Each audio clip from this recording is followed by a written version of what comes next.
आरती श्री रामायण जी की, कीरति कलित ललित सियपी की। आरती श्री रामायण जी की, कीरति कलित ललित सियपी की।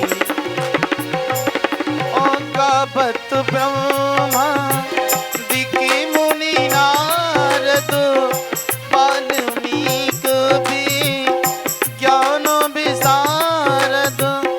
सुखि सनिकाद शैष्यरु सारद, वरण पवन सुत कीरतुनी की। आरती श्री रामायण जी की, कीरति कलित ललित सियपी की। आरती श्री रामायण जी की, कीरति कलित ललित सियपी की।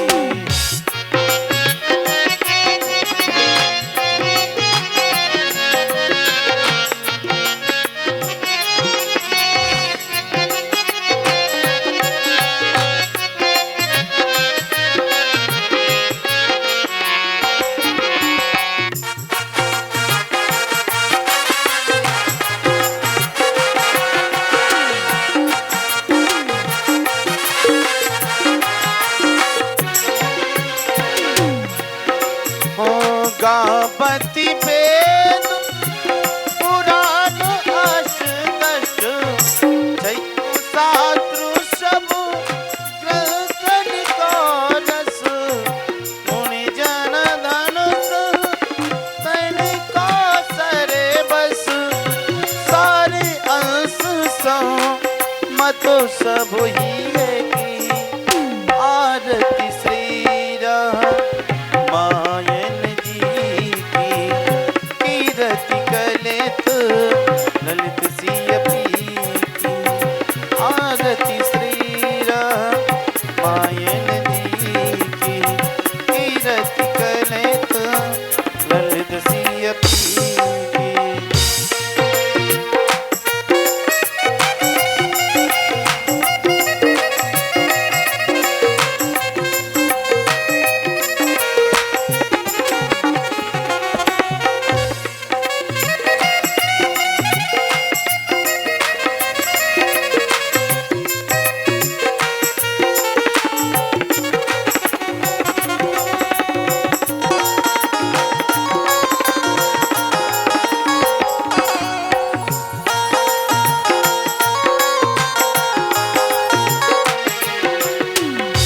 गावत संतत शंभु भवानी, अरुघट संभव मुनि विज्ञानी।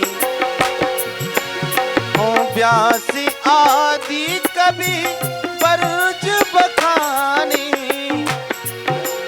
हो कागे भुसुंड गरुड़ के हिये की। कागे भुसुंड गरुड़ के हिये की। आरती श्री रामायण जी की, कीरति कलित ललित सियपी की। आरती श्री रामायण जी की, कीरति कलित ललित सियपी की।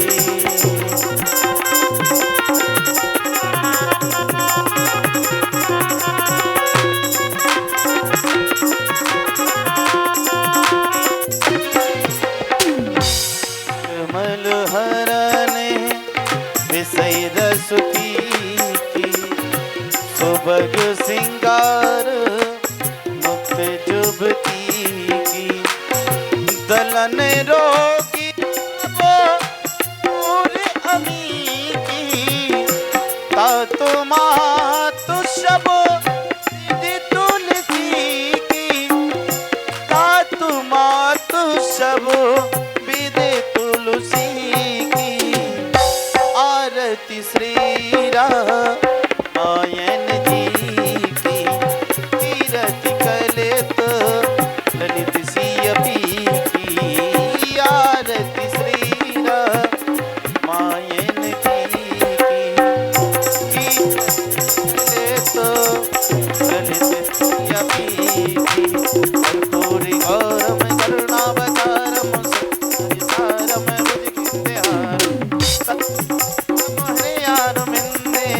वल्लभम भवानी सहितम नमामि। तुम्ही पिता तुम्ही हो बंधु च सखा तुम्ही विद्याधरणं तुम्ही हो सर्वं मम देवो देवं।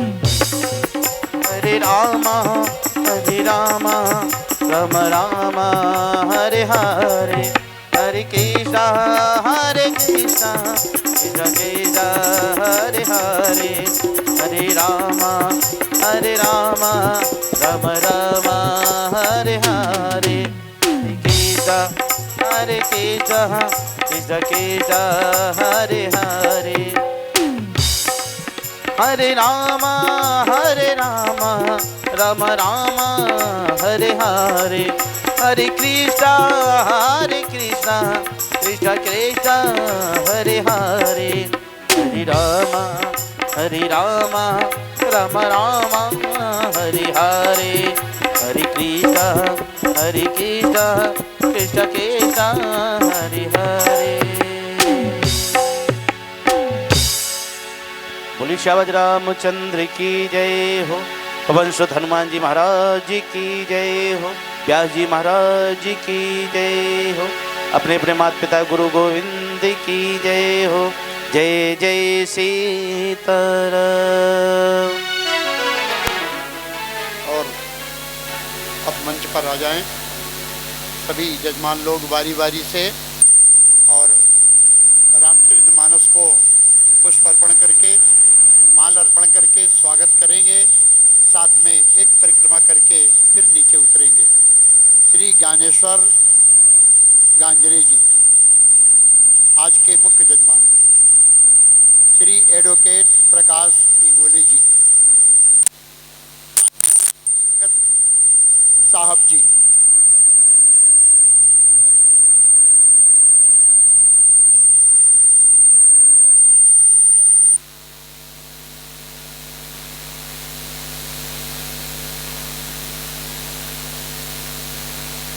श्री प्रदीप महातार मारे जी,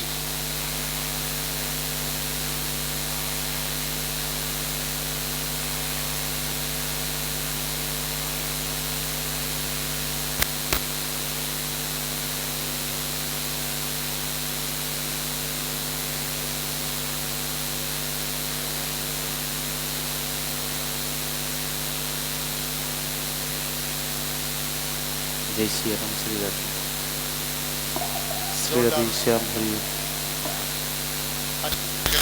स्वागत करें सभी जजमानों का। आज के ये सभी मुख्य जजमान बन करके भगवान की पावन कथा का शुभारंभ।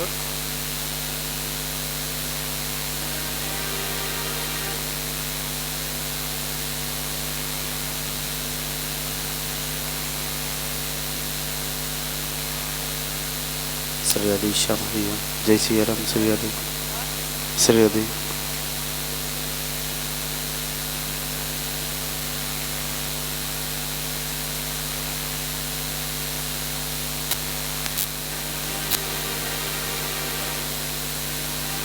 आ जाए चौहान जी, चौहान जी आप भी आ जाएं। श्री राधे श्याम हरि श्री आप भी आ जाएं स्वागत में। निकम जी आप भी आ जाएं। चौहान जी आप भी आ जाएं। श्री राधे श्याम हरि। जो भी हैं यहाँ जय श्री पर, राम श्री राधे जो भी हैं भक्त लोग वो स्वागत में आ जाएं। लेडीज लोगों को बाद में बुलाया जाएगा। हमारे जेंट्स भक्त लोग जो भी हैं वो मुख्य जजमानों के बाद नित्य प्रति स्वागत में आशीर्वाद लेने के लिए, भगवान को नमन वंदन और एक परिक्रमा करने के लिए जो भी पुरुष भक्त हैं, जेंट्स भक्त हैं, भाव लोग वो आकर के स्वागत कर ले।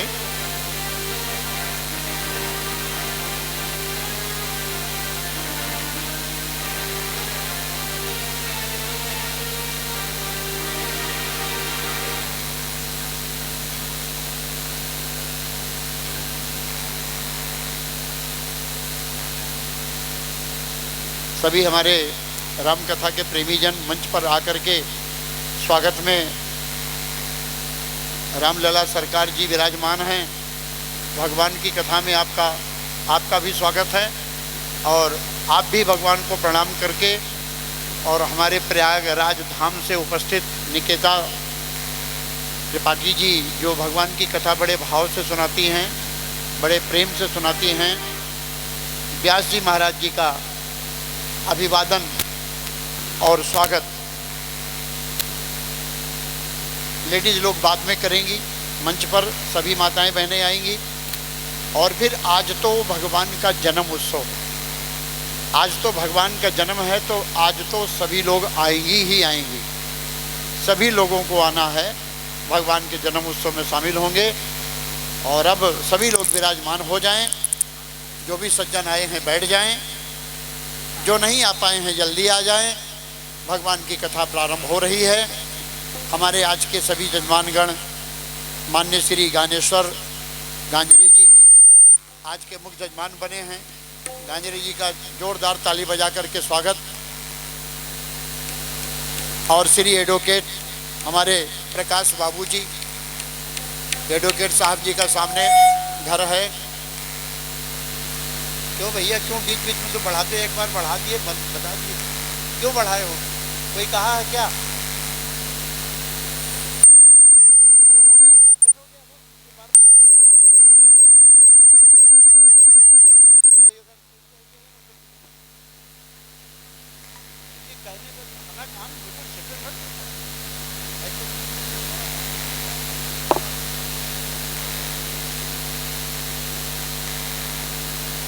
सभी हमारे जजमानगण, इन लोगों का विशेष परिचय, क्योंकि हमारे ये मुख्य जजमान हैं श्री भगत साहब जी, भगत साहब जी, भगत जी, उनके लिए भी जोरदार ताली बजा करके स्वागत।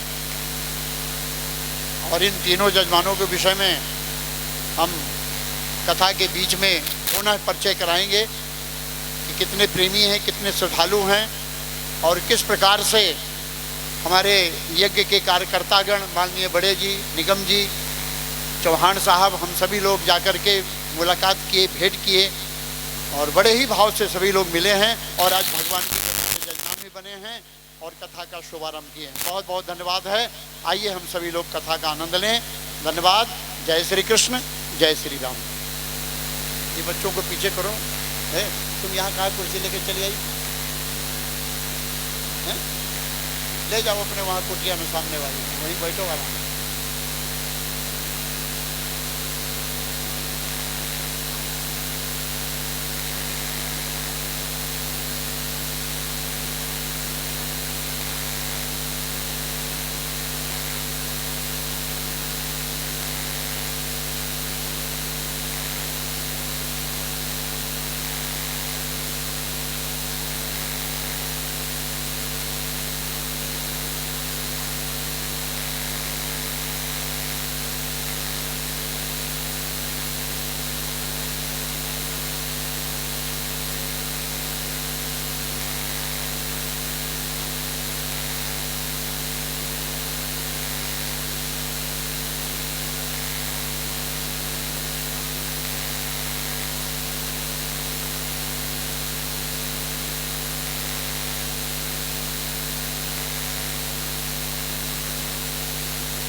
श्री राम। जय जय श्री राम। श्री राम। जय जय श्री राम। जय जय श्री सीताराम। श्री राम। जय राम। जय जय श्री राम। जय जय श्री सीताराम। श्री हरि शरणम। राधे। जय जय श्री राम। जय जय श्री हनुमान। श्री राम। जय राम। जय जय श्री राम। श्री राम जय राम। जय जय श्री राम। श्री हनुमान जय जय श्री राम। जय जय श्री सीताराम। श्री हरि शरणम। राधे श्याम सीताराम। जय जय श्री सीताराम। श्री राम जय राम। जय जय श्री सीताराम। श्री राम। श्री हरि शरणम सीताराम। जय जय श्री राम। श्री राम जय राम। जय जय श्री राम। श्री राम जय राम। जय जय श्री राम। श्री राम जय राम। जय जय श्री राम। श्री हरि शरणम सीताराम। राधे श्याम।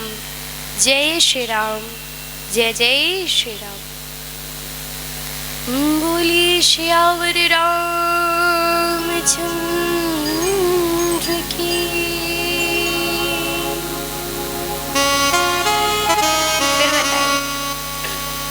फिर बताना पड़ेगा आप लोगों को। जय बोलिए फिर हाथ उठा के। बोलिए श्री हनुमान जी महाराज की। इधर से ज्यादा आवाज आ गई। संख्या कम है लेकिन ज्यादा आवाज इधर से आ गई। आप लोगों की आवाज ही नहीं आ रही है तो आप लोग भी बोलिए ना। बोलिए श्री हनुमान जी महाराज की। बोलिए भूत भावन भोलेनाथ की। बोलिए हनुमान जी महाराज की। बोलिए गौरा मैया की। बोलिए गणेश महाराज की।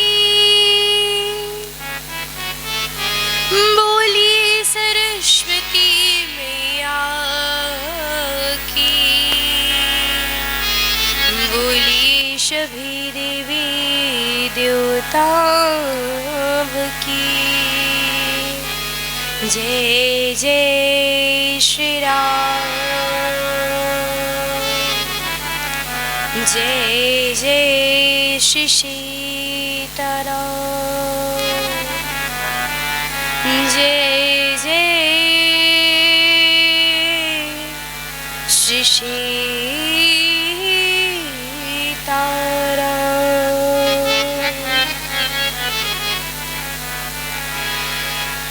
स्वस्ति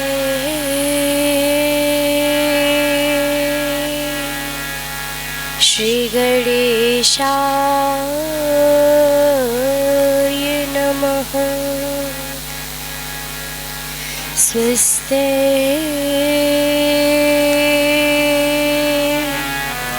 सरस्वती नमः। हरि ओम।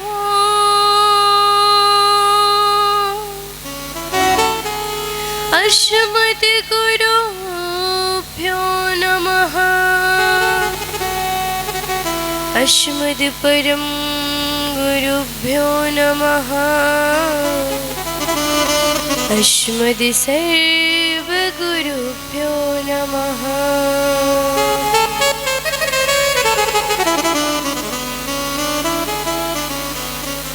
श्रीमते रामानुजाय नमः। श्री गुरु चरण कमले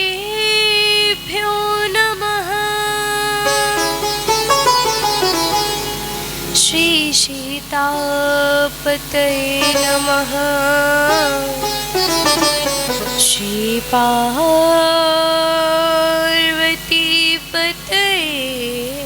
नमः।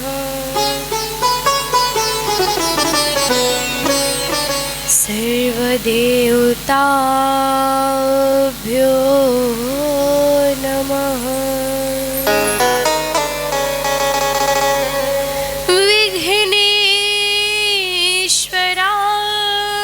वरदाय शूरप्रियाय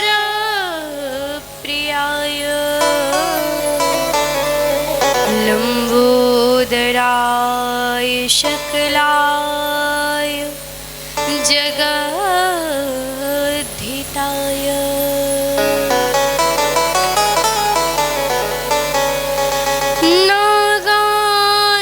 नागाननाय श्रुतियज्ञविभूषिताय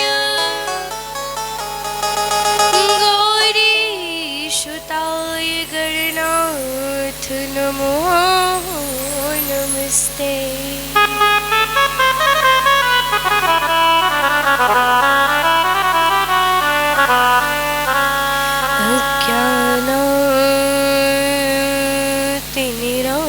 अज्ञानातिमिरान्धस्य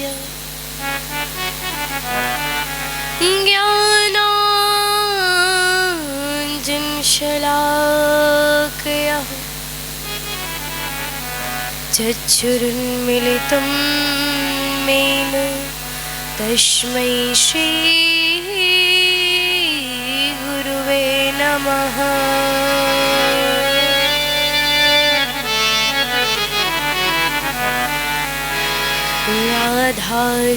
राधासाध्यं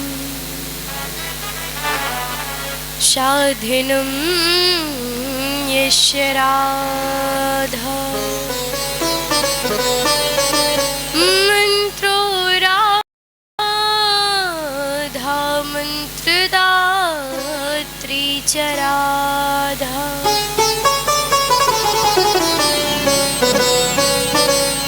सर्वं राधा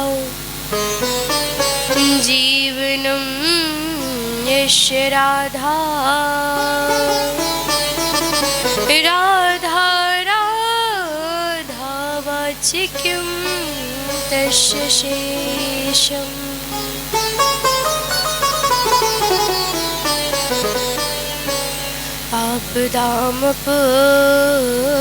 आपदामपहर्तारं दातारं सर्वसम्पदाम्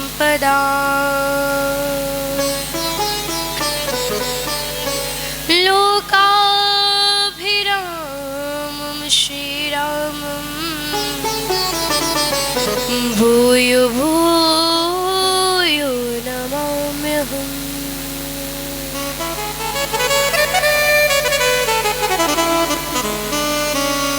या देवी सर्वभूतेषु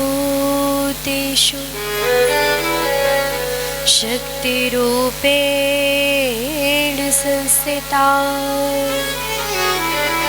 नमस्तस्यै नमस्तस्यै नमस्तस्यै नमो नमः।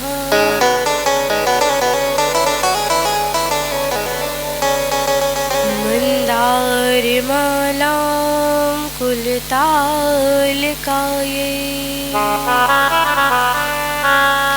कपालमालां कृतशेखराय दिव्याम्बराय च दिगम्बराय नमः शिवाय च नमः शिवाय।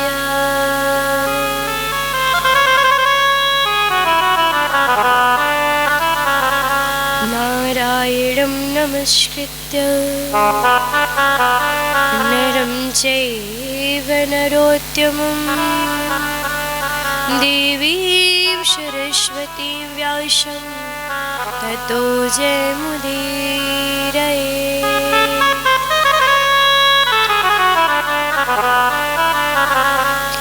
अञ्जनीनन्दनं वीरं जानकी शोकनाशनं कपीशमच्युहन्तारो वन्दे लङ्काभयङ्करम्।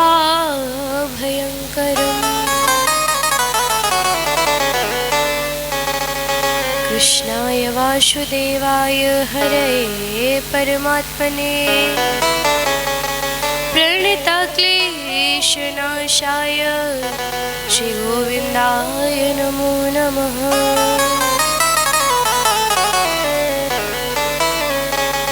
भक्ति भक्त भगवंत गुरु चतुर नाम वपुएक, इनके पद वंदन करत सुनाशत विघ्न अनेक।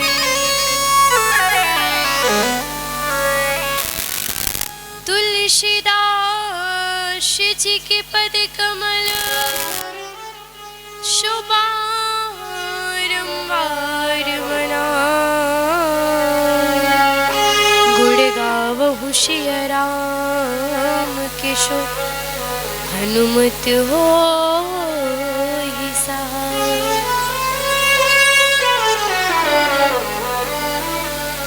पवन तनय संकट हरण, मंगल मूर्ति राम लखन सीता सहित हृदय वशो सुरभू।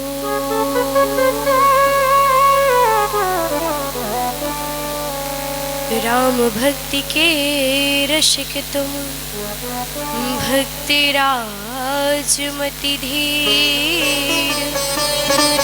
आयुष आसन लीजिए प्रभु, तेज पुंज महावीर।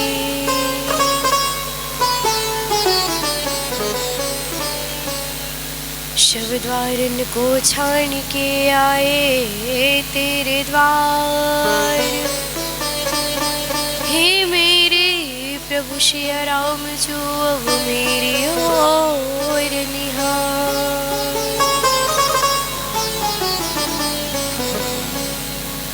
कि आए हो तो प्रेम से लो प्रभु जी को नाम। और सब प्यारे भक्तन को मेरा जय जय श्री राधेश्याम।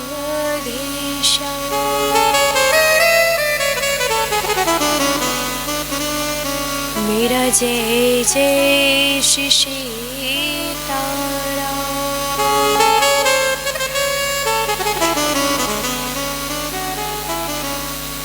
परम मंगलमय परात्पर अखिलेश्वर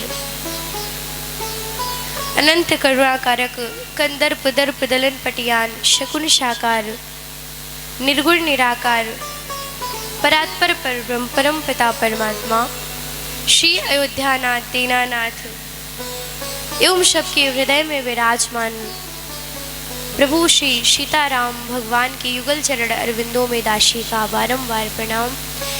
पूजनीय माता पिता एवं गुरुदेव भगवान के श्री चरण कमलों में मेरा बारंबार प्रणाम। गौ माता भारत माता के चरणों में मेरा कोटि कोटि प्रणाम। ग्राम देवता स्थान देवता एवं वायु देवता के चरणों में मेरा बारंबार प्रणाम।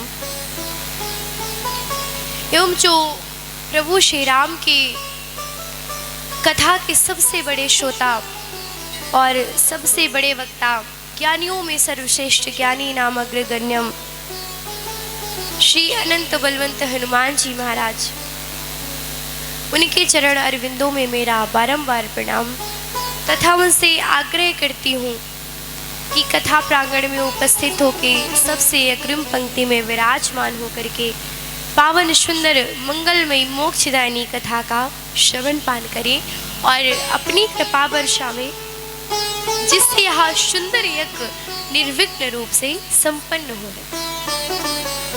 एवं समस्त आचार्य बंधुओं को विप्र बंधुओं को मेरा जय जय श्री राधे जय जय श्री श्याम समस्त संगीतक वादक बंधुओं को जय जय श्री राधे, जय जय श्री श्याम। एवं समस्त पधारे हुए भक्तगण, श्रोतागण, प्रभु के प्यारे प्यारे भक्त, हमारी माताएं बहनें, जिनका चरित्र माँ सीता सती अनुसुईया के समान है, ऐसी हमारी परम माताएं, हमारे भाई बंधु एवं पिता तुल्य बुजुर्ग, सभी को व्यासपीठ की ओर से जय जय श्री राधे, जय जय श्री श्याम। एवं सभी को एक दृष्टि में देखते हुए श्री राम मैं सब जग जाने, करहु प्रणाम जोर जुग पाए।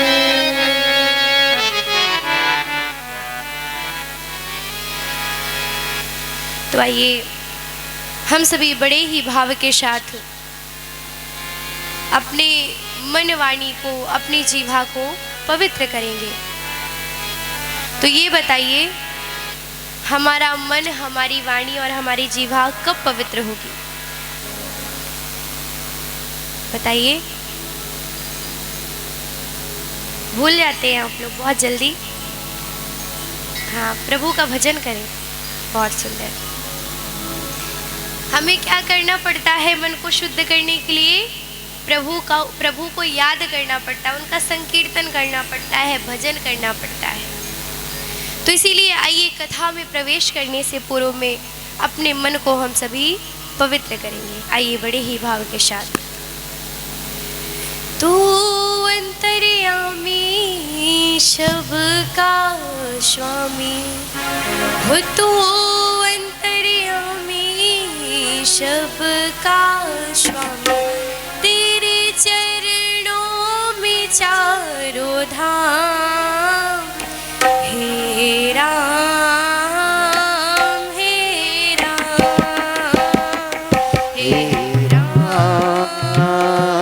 हे राम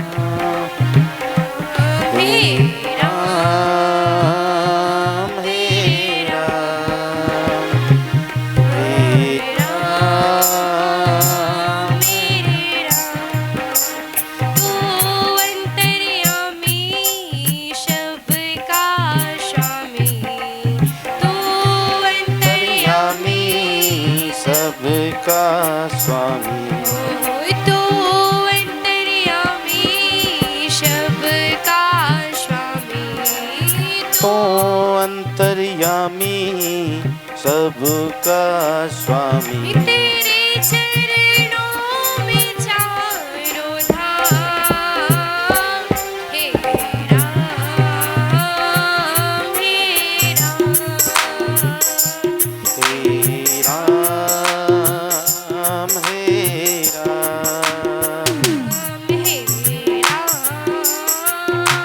मेरे राम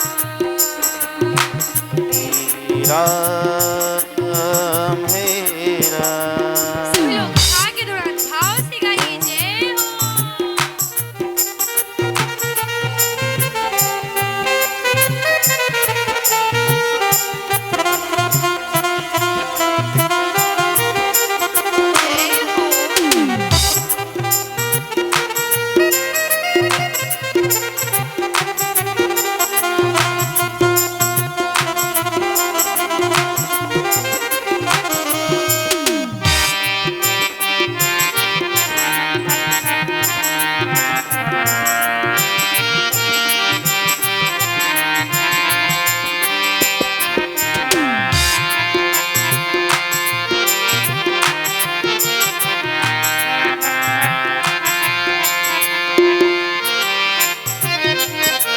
और प्रभु से हमारा क्या रिश्ता है?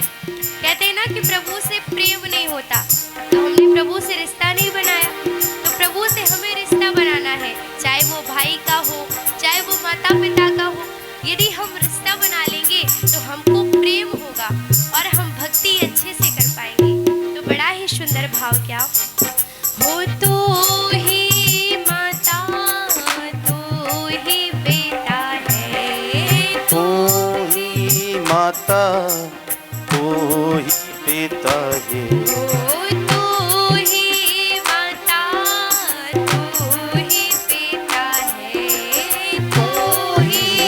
माता तू ही पिता है। ओ तू ही राधा का श्याम, तू ही राधा का श्याम राम, हे राम, हे राम हे राम हे राम हे राम। जय हो नागनाथ सभी लोग बोलिए प्रभु श्री राम की जय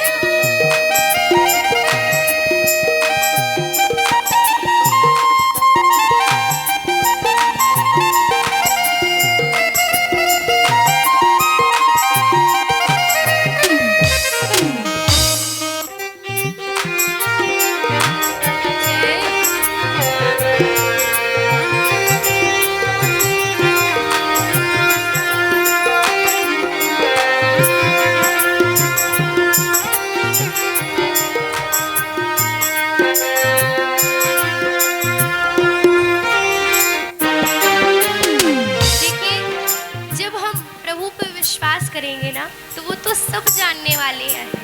अगर हम पे कोई विपत्ति भी आनी होगी तो उन्हें तो पता ही है, तो हो सकता है वो ऐसी कृपा करें कि उस विपत्ति का प्रभाव ना हो हम पर। तो बड़ा ही प्यारा भाव क्या हो तू अंतर्यामी सबका स्वामी, तू अंतर्यामी सबका स्वामी। हो तू अंतर्यामी सबका स्वामी, तू अंतर्यामी सबका स्वामी। तेरे चरणों में चारों धाम, तेरे चरणों में चारों हे राम, हे राम, हे राम हे राम हे राम हे राम। जय हो।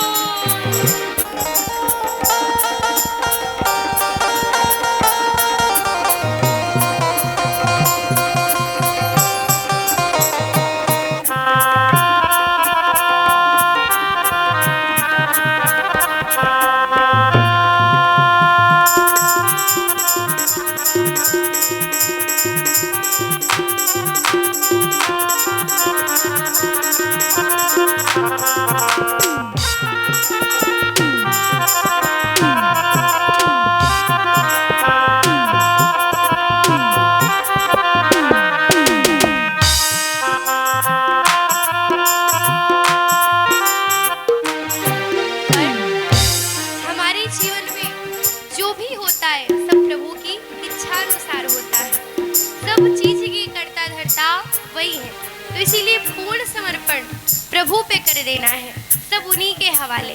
सुंदर भाव है क्या तू ही बिगाड़े तू ही सवारे, तू ही बिगाड़े तू ही संवारे। तू ही बिगाड़े तू ही सवारे, तू ही बिगाड़े तू ही संवारे।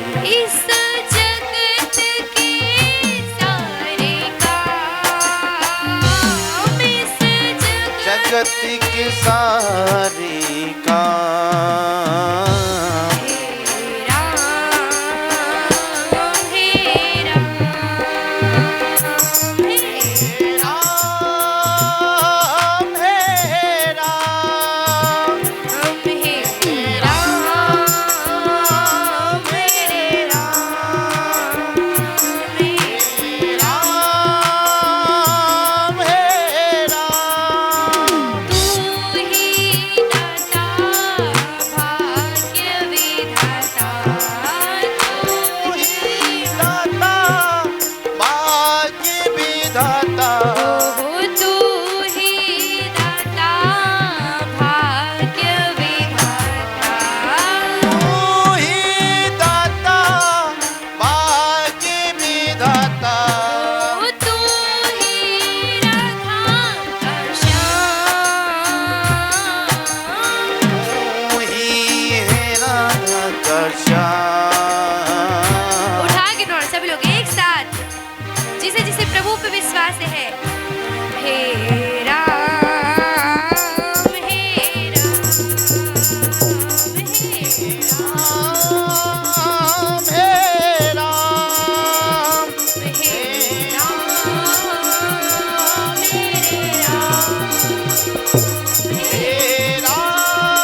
शिव शंकर भोलेनाथ की, बोलिए श्री कृष्ण कन्हैया लाल की, बोलिए शिवा के बिहारी लाल की, बोलिए श्यावर रामचंद्र की, बोलिए राघवेंद्र सरकार की, बोलिए हनुमान जी महाराज की, बोलिए सभी देवी देवताओं की, बोलिए गणेश जी महाराज की, बोलिए सरस्वती मैया की जय जय श्री राम। क्या बोलना है? श्री राम। जय जय श्री सीताराम श्री राम, कुछ भी बोलिए। जय जय जय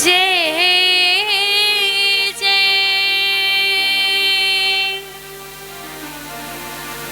भाई अब तो फास्ट नहीं चल रहे हैं ना, अब तो उपवास खत्म हो गया है ना,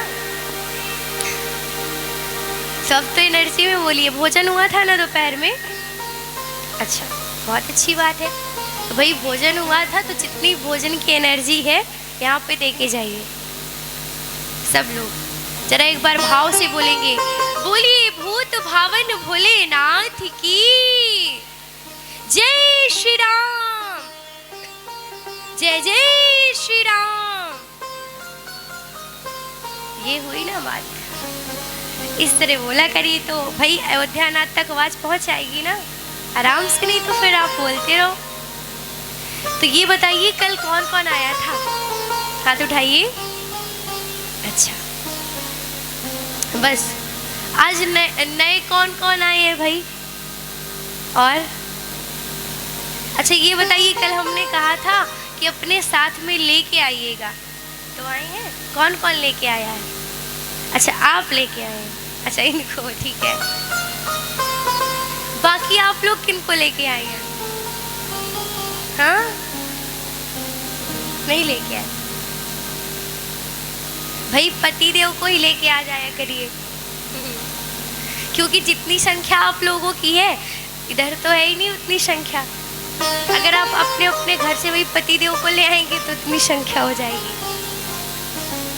लेकिन भाई काम में भी गए होंगे, है ना, कि वो बात है जो कल महाराज श्री बोल रहे थे, रोटी बना रहे हैं घर पे।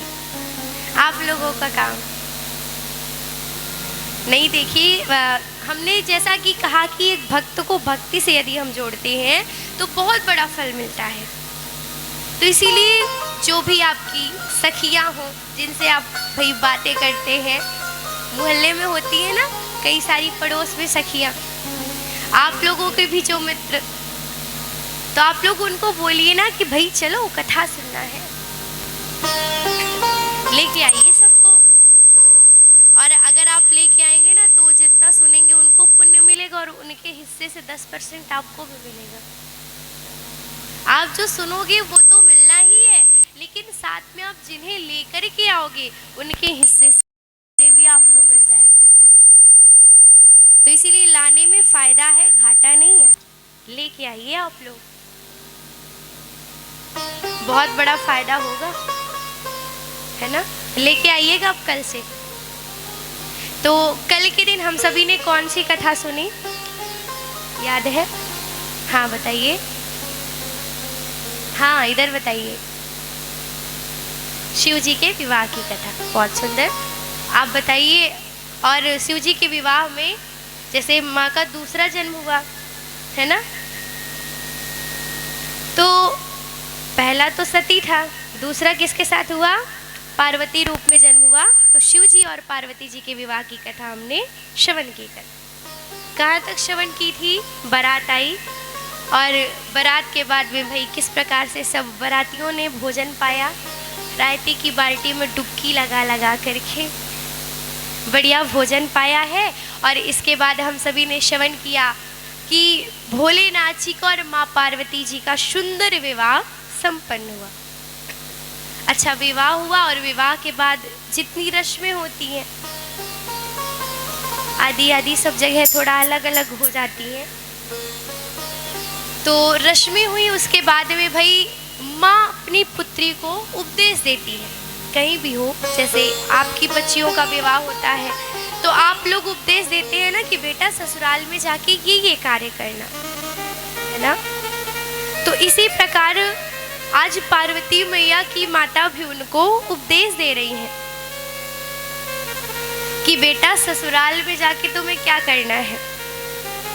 बड़ा ही सुंदर उपदेश दे रही है माँ। क्या कि हे पार्वती, आप जीवन में एक बात सदैव याद रखना। कौन सी बात?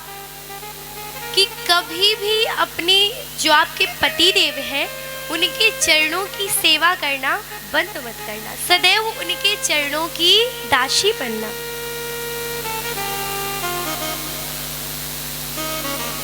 उनकी जो इच्छा हो वही कार्य करना। हाँ, लेकिन एक बात और है, यदि आपके पतिदेव मार्ग से भटके तो उनको मार्ग पे भी लाना।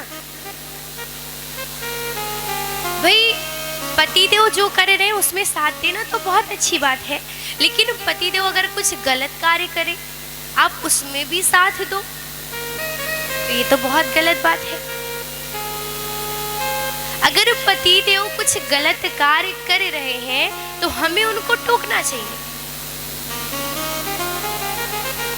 पत्नी का धर्म क्या है कि भाई सही गलत को बताइए नहीं कि अब वो गलत पे जा रहे हैं तो आप भी चल दो उनके साथ।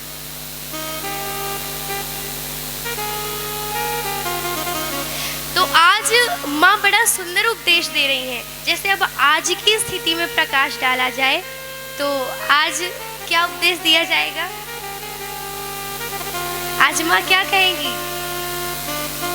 अपना बनाना खाना, ये बोलती है। नहीं, सबकी एक बात नहीं होती। कुछ घरों की कहानी है कि बोलेंगे देखो ऐसा है, जा तो रही हो, सास अगर कुछ बोले ना तो बात बात मत सुनना।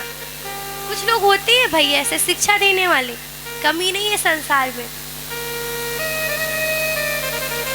जैसे एक माँ के स्वभाव की बात की जाए, अब उसकी बेटी का विवाह हो तो बेटी के विवाह के बाद में उसे पता चले कि भाई उसके दामाद जी बहुत अच्छे हैं, उसकी बिटिया से काम नहीं करवाते हैं, तो माँ को बड़ी खुशी मिलेगी। लेकिन अगर घर में बहू हो, बहू बीमार भी पड़ जाए और लेटी हो तो देखा नहीं जाएगा, फिर बोलेंगे महारानी पड़ी है ना। अगर बेटा बहू की मदद करवाने लगे तो फिर उसमें गुस्सा आएगा। लेकिन जब दामाद को सुनेंगी कि दामाद बेटी की मदद करवा रहा है तो उसमें कोई फर्क नहीं पड़ेगा। ऐसा नहीं है। देखिए, जिस प्रकार आप बोलते हो ना कि हम बहू नहीं बेटी लाए हैं, तो बस बोला मत करो, माना भी करो। अगर आप बोलते हो कि बहू नहीं बेटी लाए तो उसे बेटी की तरह प्रेम भी दो। अगर बीमार है तो जिस प्रकार बिटिया के बीमार होने पर उसका साथ देते हो, उसका ध्यान रखते हो, तो इसी प्रकार अपनी बहू का भी ध्यान रखो। अगर अब सास की तो बात होगी, लेकिन बहू का क्या कर्तव्य है? माँ अगर 4 बातें कह दे तो बेटी सुन लेगी प्रेम से। अगर सासू माँ तो 2 शब्द भी बोल दे तो सुना नहीं जाएगा। सही बात है ना? नहीं सुन सकती है। अगर सास बहू को बेटी समझे तो बहू भी आकर के अपनी सास को माँ समझे। अगर दोनों बहू अपनी सास को माँ की तरह प्रेम करे और सास जो है बहू को बेटी की तरह प्रेम करे तो झगड़े हो ही ना। बात तो वही है कि वो प्रेम होता नहीं तो फिर झगड़े होते हैं।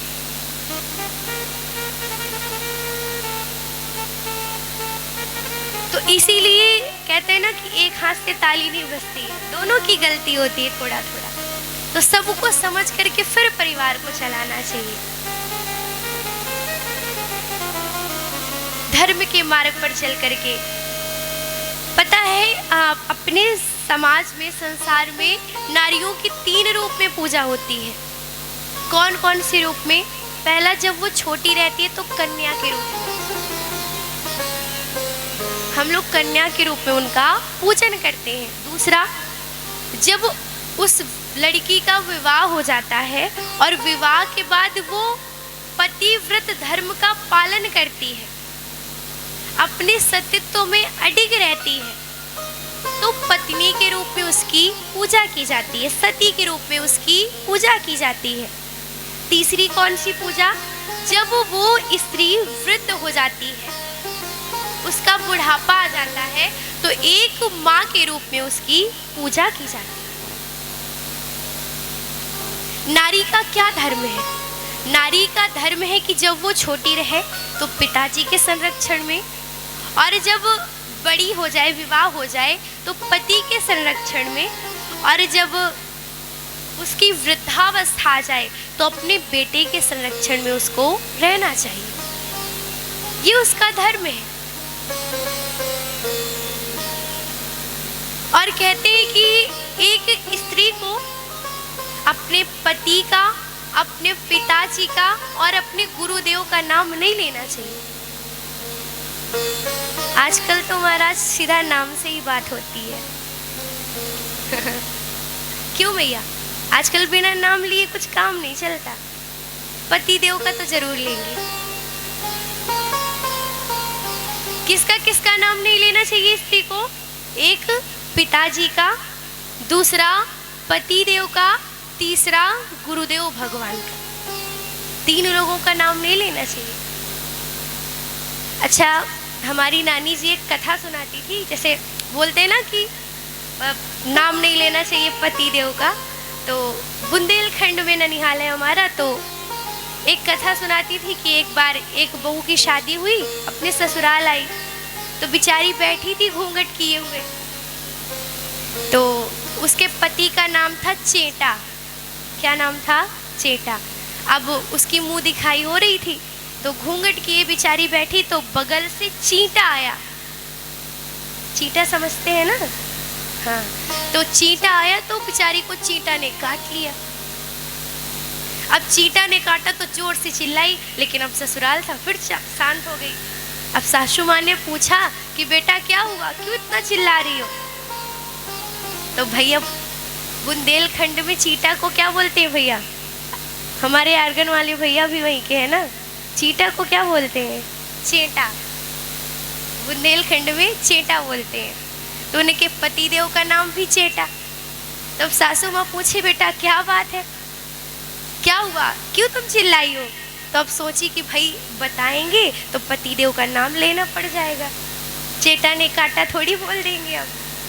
अब पतिदेव का नाम लेंगे तो अधर्म हो जाएगा हमसे। तो अब उसने कहा कि सासू मैं ऐसी बात है, हमें चींटी से बड़े वाले ने काटा, चींटी से बड़े वाले ने। तो भाई कभी नाम न लेने पर ऐसी भी परिस्थिति आती है, लेकिन सत्य बात है नाम नहीं लेना चाहिए। जैसे एक जगह रामायण हो तो एक मैया जी के पतिदेव का नाम था पतित पावन, तो मानस में चौपाई आती है, रघुपति राघव राजा राम, पतित पावन सीताराम। तो अब वो मैया जी चौपाई पढ़ने के लिए बैठी, तो भाई अब जैसे ये चौपाई आई तो मानस पढ़ते पढ़ते जैसे ही चौपाई पे दृष्टि गई तो देखा पतित पावन। अब उन्होंने कहा भाई अब रामायण ना पढ़ेंगे तो उसमें भी दोष लगेगा, अब पतिदेव का नाम ले लेंगे तो उसमें भी दोष लग जाएगा। तो उनका लड़का बैठा था बगल में, उसका नाम था पप्पू। तो उन्होंने कैसे पढ़ा, हो रघुपति राघव राजा राम, पप्पू के पापा सीताराम। रघुपति राघव राजा राम, श्री राम जय जय राम। क्या पढ़ा उन्होंने, रघुपति राघव राजा राम, पप्पू के पापा सीताराम, क्योंकि उनके बच्चे का नाम पप्पू था। अब मानस में चौपाई में आता है, रघुपति राघव राजा राम, पतित पावन सीताराम। रघुपति राघव राजा राम, पतित पावन सीताराम।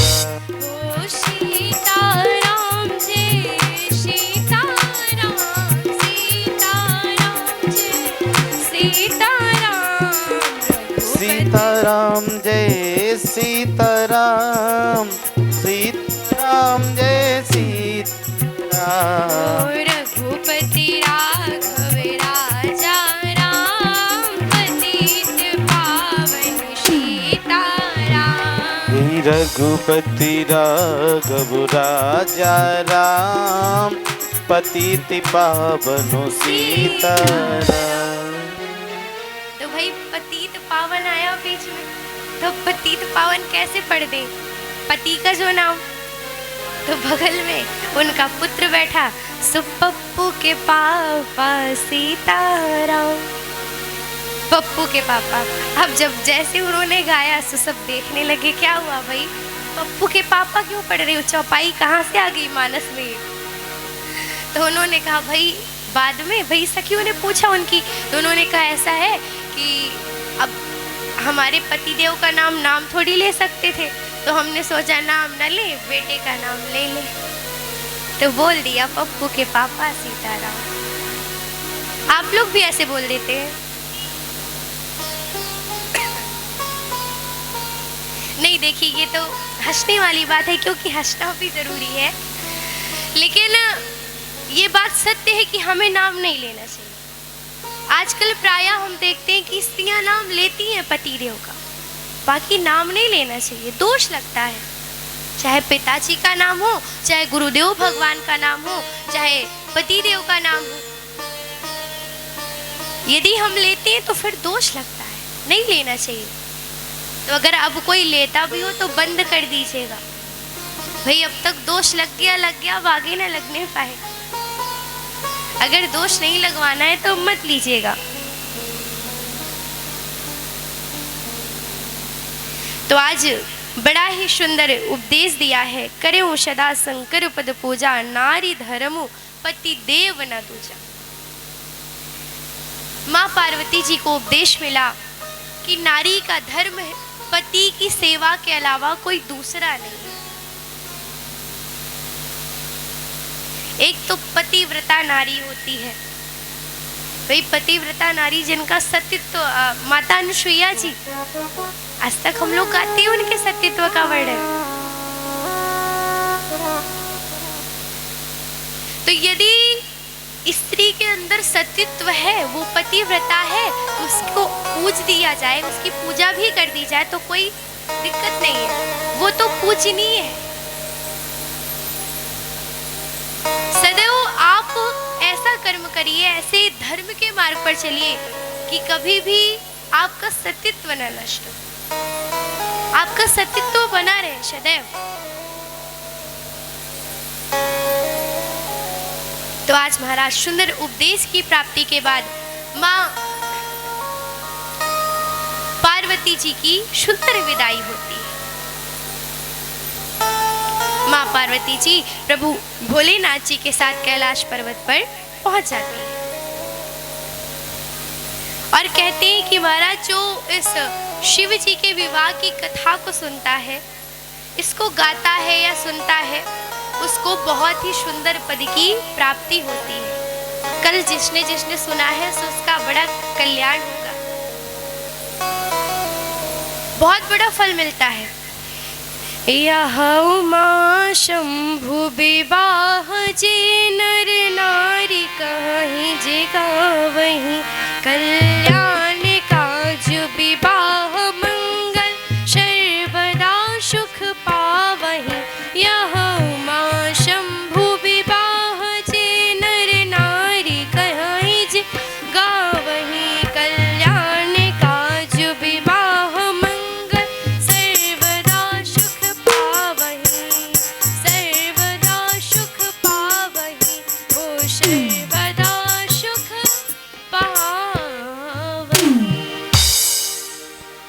जो सुनता है गाता है उसे सदैव सुख की प्राप्ति होती है।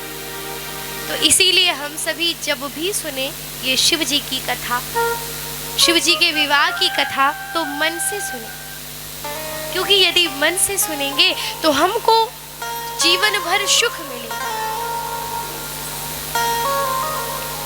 बड़े ही सुंदर सुख की प्राप्ति हो। अच्छा, भोलेनाथ जी कैलाश पे पहुंचे, मैया पार्वती को लेकर के धीरे धीरे समय व्यतीत हुआ। प्रभु कार्तिकेय जी, गणेश जी दोनों का प्राकट्य हुआ। तो एक बार प्रश्न उठा कि भाई इस संसार में प्रथम पूज्य कौन होगा। तो ऐसा प्रश्न जब किया गया तो बोला जाता है कि जो इस संसार की सबसे पहले परिक्रमा लगा लेगा तो वही पूजनीय हो जाएगा। तो कार्तिकेय जी, गणेश जी दोनों को कहा गया परिक्रमा के लिए, लेकिन गणेश जी की सवारी क्या है? मूषक। और कार्तिकेय महाराज की सवारी मोर, मयूर। तो भाई अब मूषक कितना भी तेज चले, क्या मयूर से तेज चल पाएगा? मयूर कितना तेज उड़ता है। इधर कार्तिकेय महाराज मयूर के ऊपर विराजमान हुए, मयूर उड़ने लगा। गणेश जी महाराज ने सोचा कि भाई हम सालों साल परिक्रमा लगाएंगे फिर भी ना पूरी हो पाएगी। और गणेश जी हैं ही बुद्धि के दाता। गणेश जी ने क्या किया कि हाथ जोड़ा और मूषक पर बैठ करके पार्वती मैया और शिव जी बैठे हुए थे तो उन्हीं की परिक्रमा कर डाली।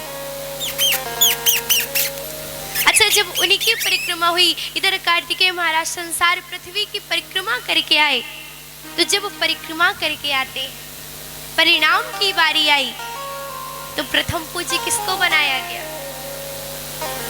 गणेश जी महाराज। क्यों? क्योंकि उन्होंने अपने माता पिता की परिक्रमा लगाई। कहते इस संसार में सबसे ज्यादा पूजनीय कोई है तो वो है हमारे माता और पिता। प्रभु जब हमको इस संसार में भेजते हैं तो प्रभु कहते हैं कि बेटा जाओ, और बेटा पूछता है प्रभु आप तो वहां होंगे नहीं, मैं क्या करूंगा? तो बेटे को जवाब मिलता है कि जाओ बेटा, मेरे रूप में वहां पर तुम्हारे माता पिता होंगे, तुम उनकी सेवा करना, उनकी पूजा करना, तो तुम्हें मेरी प्राप्ति अवश्य हो जाएगी। तो माता पिता की परिक्रमा लगाई, माता पिता का सम्मान किया, पूजा किया, गणेश जी प्रथम पूज्य बन गए। इस संसार में सबसे ज्यादा पूजनीय हमारे माता पिता हैं। यदि माता पिता की सेवा नहीं करेंगे फिर कितना भी मंदिर चले जाएं, कुछ भी कर ले, कुछ हासिल नहीं होने वाला। अच्छा, एक संत जी कथा सुनाते हैं शिव जी की कि एक बार माँ पार्वती जी ने शिव जी से कहा कि देखिए वो बाबा जी ऐसी बात है, आप कैलाश पे रहते हैं, हम भी आपके साथ रहते हैं, लेकिन सारे देवी देवताओं के तो बड़े सुंदर सुंदर महल हैं, बड़े अच्छे अच्छे घर बने हुए हैं, क्यों ना आप कोई घर बनाए बढ़िया सा। तो बाबा जी ने कहा कि देखो भाई ऐसा है, हम घर वरों में नहीं रह पाते, हमारे अगर हमारे घर भी हो तो हम घर में नहीं टिक पाएंगे, नहीं रह पाएंगे। मैया पार्वती जी ने कहा भाई आपकी ठीक है, लेकिन स्वामी ऐसा है कि हमारे लिए आप महल बनवा दीजिए, हमसे नहीं रहा जाता है इस तरह, आपको बनवाना ही पड़ेगा। भोलेनाथ जी ने कहा क्यों परेशान होती हो, तुम भी देवियों के चक्कर में पड़ गई हो, सबके महलें अच्छी बात है लेकिन हमारा जीवन तो ऐसा ही वैरागी वाला। तो मैया ने कहा वो सब हम कुछ नहीं जानते, हम तो बस इतना ही जानते हैं कि हमको एक महल चाहिए सुंदर सा,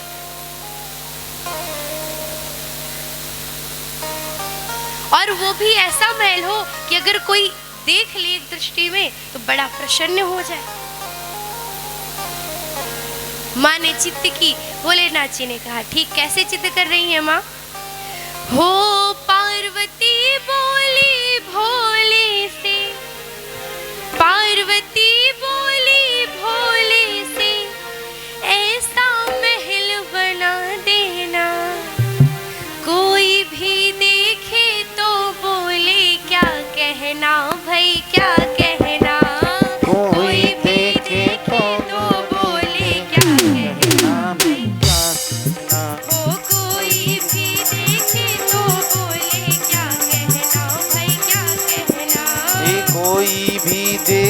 तो बोले कहना भाई क्या कहना। ओ पार्वती बोली भोले से, पार्वती बोली भोले ऐसा महल बना देना, कोई भी देखे तो बोले क्या कहना भाई क्या कहना। कोई भी तो बोले क्या कहना भाई क्या कहना। ओ कोई भी देखे तो बोले क्या कहना भाई क्या कहना।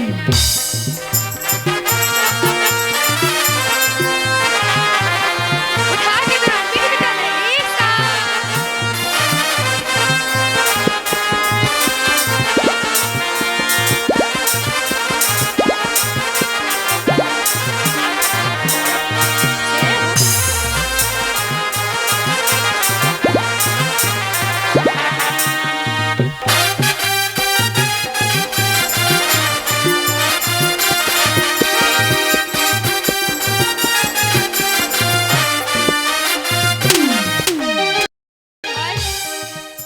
आज मैया बाबा जी से कहती हैं क्या, हो जिस दिन से मैं ब्याह के आई भाग्य हमारे फूट गए, भाग्य हमारे फूट गए, भाग्य हमारे फूट गए। हो जिस दिन से मैं ब्याह के आई भाग्य हमारे फूट गए, भाग्य हमारे फूट गए, हाँ भाग्य हमारे फूट गए। हो पीसत पीसत भगिया तेरे हाथ हमारे टूट गए, हाथ हमारे टूट गए, हाँ हाथ हमारे टूट गए। हो पीसत पीसत भगिया तेरी हाथ हमारे टूट गए। ये पीसत पीसत भगिया तेरी हाथ हमारे टूट गए। और क्या कहती है, हो कान खोल कर सुन ले भोले, कान खोल कर सुन ले भोले, कान खोल कर सुन ले भोले, कान खोल कर सुन ले भोले। अब पर्वत में ना रहना, कोई भी देखे तो बोले क्या कहना क्या कहना। कोई भी देख तो बोले क्या कहना भाई क्या कहना। हो कोई भी देखे तो बोले क्या कहना भाई क्या कहना। कोई भी देखे तो बोले क्या कहना भाई क्या कहना। सभी लोग प्रेम से जय।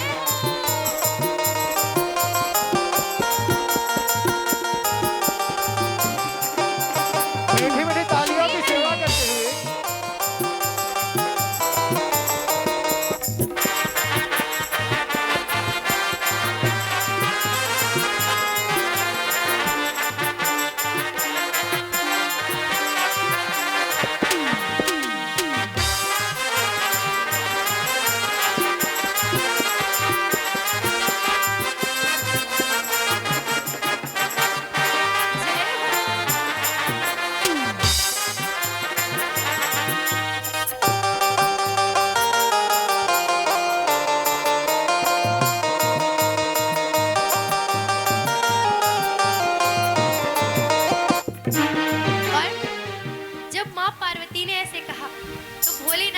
पार्वती से बोलते हैं क्या, हो पार्वती से बोले भोले तेरे मन में धीर नहीं। पार्वती से बोले भोले तेरे मन की धीर नहीं। हो पार्वती से बोले भोले तेरे मन में धीर नहीं। पार्वती से बोले भोले तेरे मन में धीर नहीं। हो इन ऊंचे महलों में रहना ये अपनी तकदीर नहीं। इन ऊंचे महलों में रहना ये अपनी तकदीर नहीं। हो इन ऊंचे महलों में रहना ये अपनी तकदीर नहीं। इन ऊंचे महलों में रहना ये अपनी तकदीर नहीं। बाबा ने कहा क्या, हो करूं तपस्या पर्वत पर मैं करूं तपस्या पर्वत बन हो करूं तपस्या पर्वत पर मैं तपस्या पर्वत पर में। महल से हमको क्या करना, कोई भी देखे तो बोले क्या कहना, कोई भी देखे तो बोले क्या कहना भाई क्या कहना। कोई भी देखे तो बोले क्या कहना भाई क्या कहना, कोई भी देखे तो बोले क्या कहना भाई क्या कहना। उठा के थोड़ा प्रेम से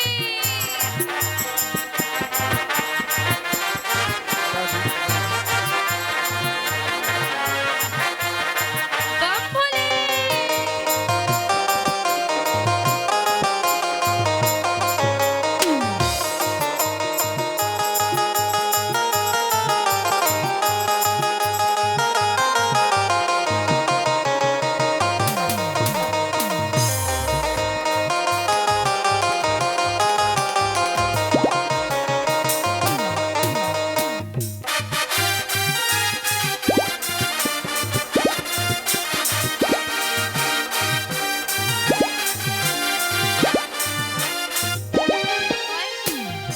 भोलेनाथ जी ने कहा कि अच्छा ऐसा अब नहीं माने हो तो बताओ कैसा महल चाहिए।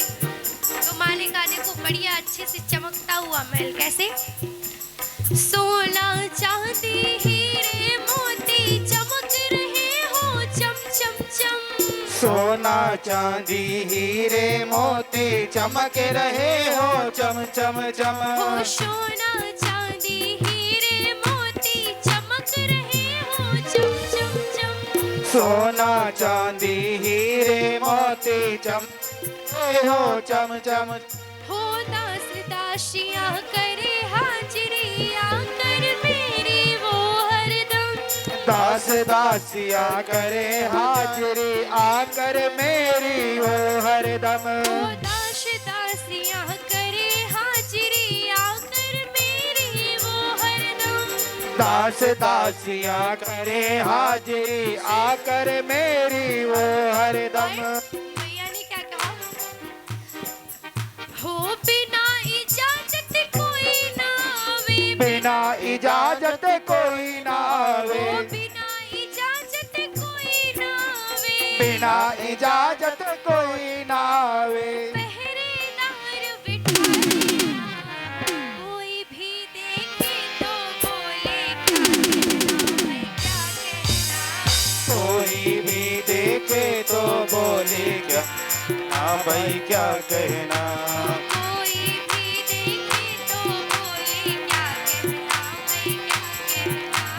कोई भी देखे तो बोले क्या कहना भाई क्या कहना। ओ पार्वती बोली भोले से। पार्वती बोली भोले से। पार्वती बोली भोले से। पार्वती बोली भोले से। ऐसा महल बना देना। और क्या कहा? उठाइए दोनों हाथ प्रेम से। अरे कोई भी देखे तो बोले क्या कहना भाई क्या कहना। कोई भी देखे तो बोले क्या कहना भाई क्या कहना। कोई भी देखे तो बोले क्या कहना भाई क्या कहना। कोई भी देखे तो बोले क्या कहना भाई क्या कहना। कोई भी देखे तो बोले क्या भाई क्या कहना।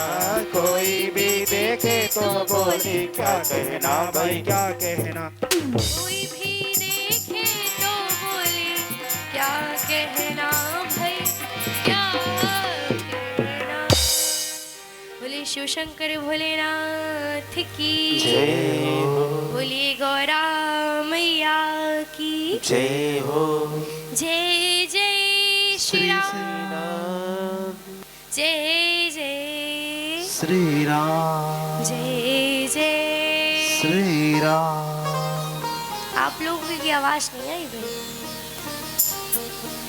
जोर से बोलिए जरा। जय श्री राम। जय जय श्री राम। जय जय श्री सीताराम। जय जय श्री सीताराम। अब आज मैया ने जब बहुत जिद करी, विश्वकर्मा जी को बुलाया गया और सुंदर महल बनवा दिया गया। अच्छा, पूजन के लिए किसको बुलाया गया रावण को। रावण आए, पूजा करवाई, और पूजा करवा के जब दक्षिणा की बारी आई, दक्षिणा में वही सोने की लंका मांग ली, सोने का महल मांग लिया। बाबा जी ने मैया पार्वती जी से कहा कि देखो पार्वती, हमने बनवाया भी, पूजा भी हुई, अब दान में लंका चली भी गई, वही दक्षिणा में अब पंडित जी ने बोल दिया तो देना ही पड़ेगा। अब दान में आपसे पंडित जी कुछ बोल दे, फिर आप बोलो नहीं नहीं, तो ये गलत बात है। आप पूजन करवाओ, वो जो मांगे तो आप दे दो बिल्कुल, तब तो कोई बात है। तो आज जब रावण ने मांगा तो प्रभु ने दे दिया, भाई ले जाओ। इतनी लंका बनवाई गई, महल बनवाया गया, कोई मतलब ना हुआ।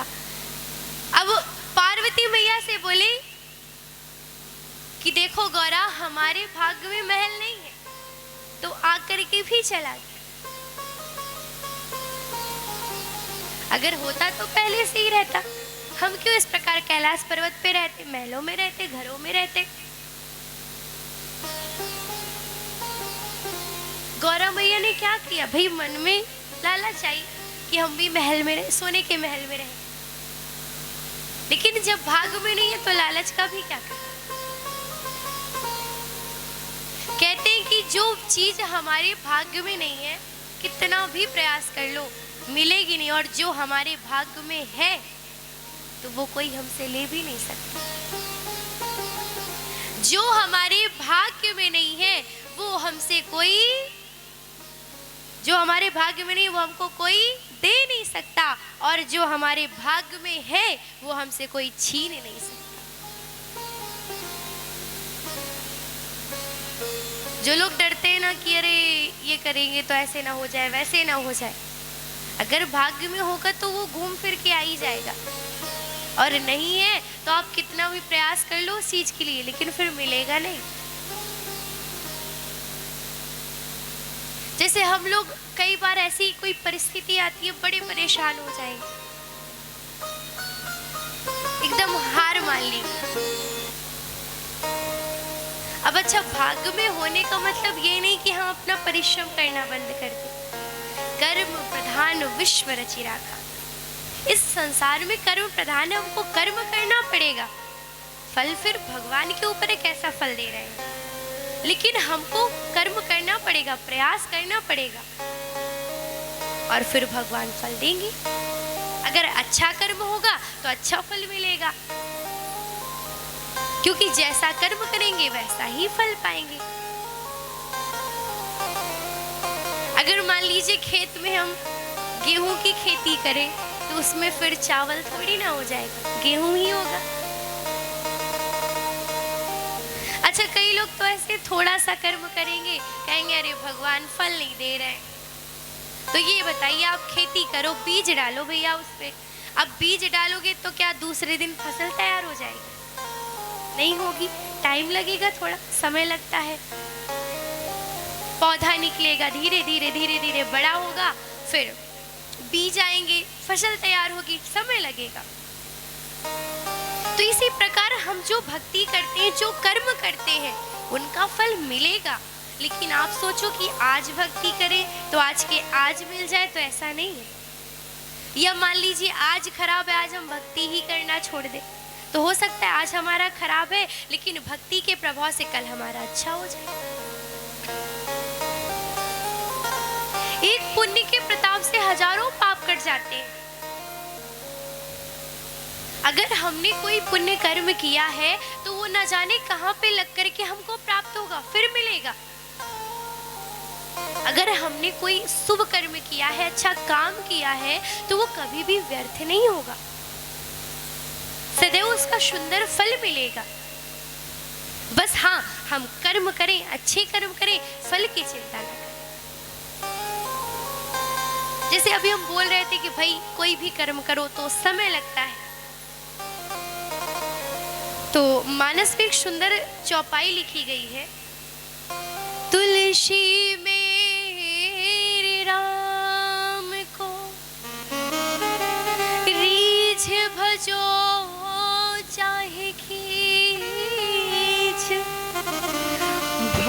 पड़ा जामत सभी उल्टा सीधा बीज।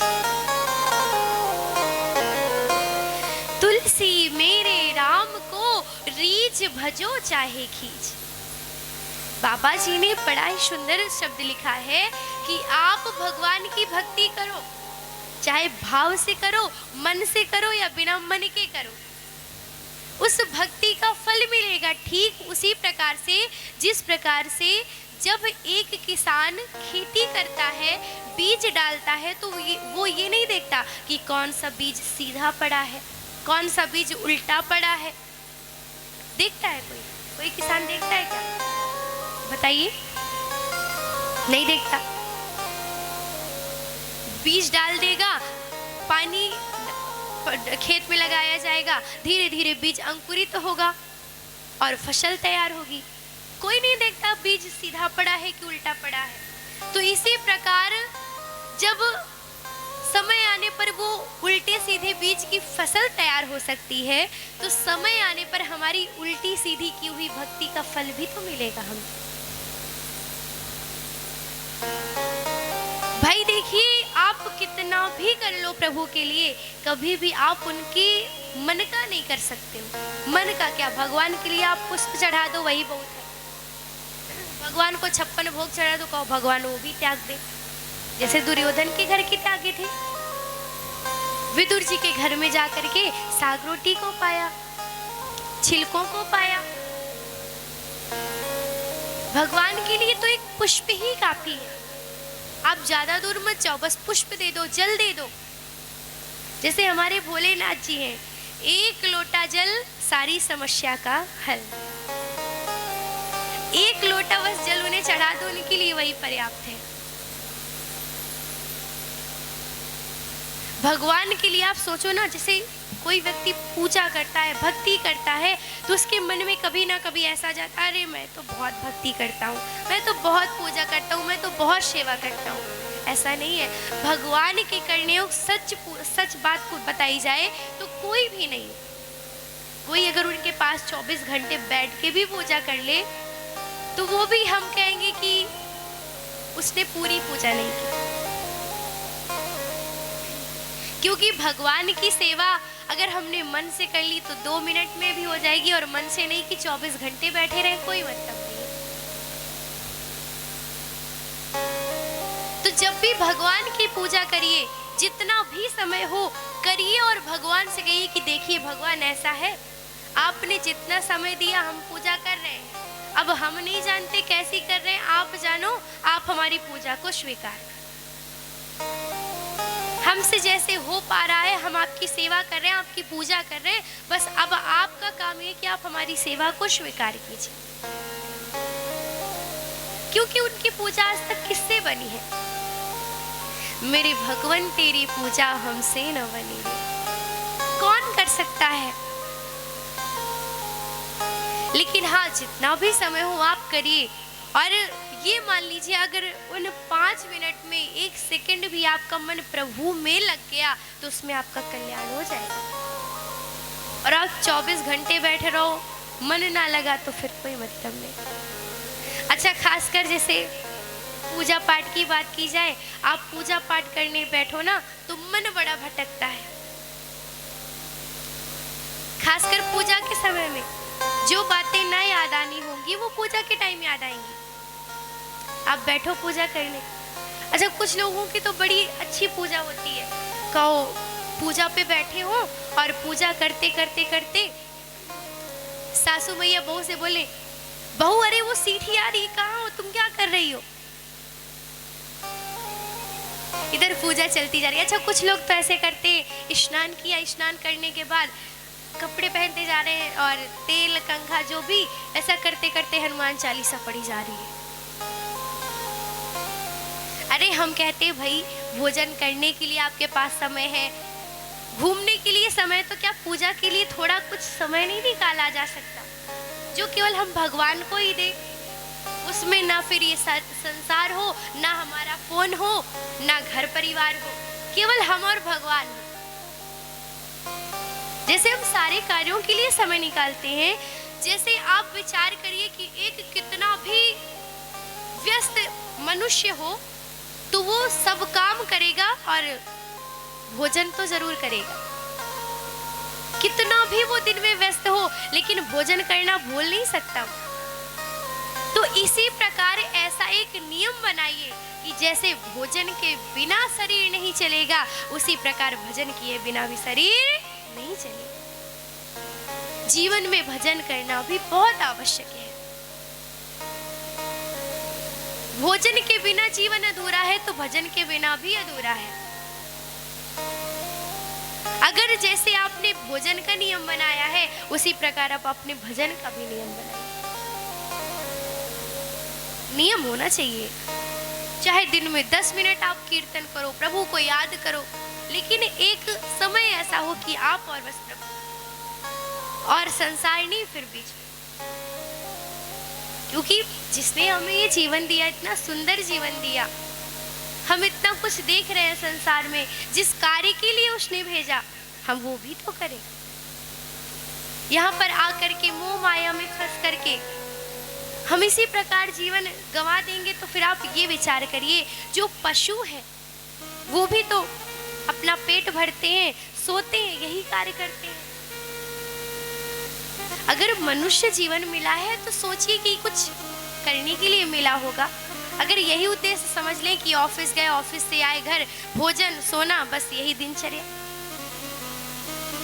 ये बहुत गलत है। नियम तो ये है, भगवान ने मनुष्य जीवन, आप विचार करिए कि जितनी भी पशु की योनियां हैं या जो भी अन्य जन्म होते हैं, क्या व्यक्ति की उसमें समझ रहती है, बुद्धि रहती है? क्या वो उसमें भजन कर पाएगा? क्या वो मंदिर जा पाएगा? अगर मानव जन्म मिला है तो हाथ क्यों दिए गए? भोजन करने के लिए तो दिया गया, लेकिन ताली बजाने के लिए भी दिया गया, मुंह दिया गया, बोलने के लिए तो दिया ही गया कि आपस में बात करिए, लेकिन भजन करिए। हम मुख से भजन ना करें, केवल व्यर्थ की बातें करें, तो कहते हैं कि जिस प्रकार मेढक टर टर टर टर करता रहता है, उसी प्रकार हमारी भी जीवा है। अगर हम भजन नहीं करते इस जीवा से, केवल भोजन कर रहे हैं, बातें कर रहे हैं, तो जिस प्रकार मेढक टर टर बकवास करता रहता है, उसी प्रकार हमारी भी जीवा। अगर हमने अपनी जीवा से प्रभु के नाम का गुणगान नहीं किया, सुमरन नहीं किया, तो जीवा हमारी व्यर्थ है। अगर कानों से प्रभु की कथा को नहीं सुना, तो हमारे कान भी व्यर्थ है। श्रविंड वरा होष्ट करे संस्तुतः पुरुषा पशु न यत कर्ण पथों पे तो जातु नाम गदाग्रज। अगर हमने मनुष्य योनि पाकर के प्रभु का भजन नहीं किया, भक्ति नहीं की, तो हम में और पशु में फिर कोई अंतर नहीं। अगर सुंदर जन्म मिला है, भगवान ने वाणी दी है, तो वाणी से हम प्रभु का नाम गाएं। हाथ दिए हैं तो प्रभु के आगे ताली बजा करके कीर्तन करें। कान दिए हैं तो कानों से प्रभु की कथाओं को सुने, नहीं तो फिर जीवन व्यर्थ।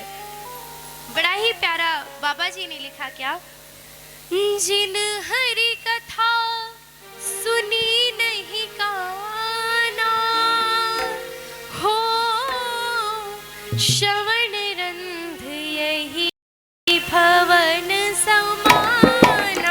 राम सिया राम सिया राम जय जय राम। राम सिया राम सिया राम जय जय राम।